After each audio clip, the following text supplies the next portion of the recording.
አሁን ከአንድ እስከ 30 ያሉትን ጠይቃለሁ። በአንድ ምንድነው? ልደታ በአንድ ምንድነው? ጮክ በል። ልደታ ናት። በሁለት የለችም። በሶስት ባታ በአራት ቅዱስ ዮሐንስ በአምስት አቡዬ በስድስት አርሴማ በሰባት ስላሴ በስምንት አባ ኪሮስ በዘጠኝ ኢስቲምፓስን ክርስቶስ በ10 መስቀል ኢየሱስ በ11 ቅዱስ ያሬድ በ12 ቅዱስ ሚካኤል በ13 እግዚአብሔር አብ በ14 አቡነ አረጋዊ በ15 ሕፃን ቂርቆስ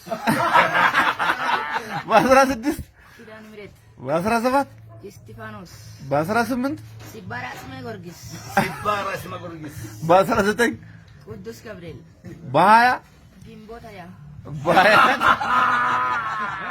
በ21 ማርያም በ22 ኡራኤል በ23 ጊዮርጊስ በ24 ተክልዬ በ25 ቆርቆሪዮስ በ26 ዮሴፍ በ27 መድኃኒዓለም በ28 አማኑኤል በ29 ባልወልድ በ30 መጥምቁ ዮሐንስ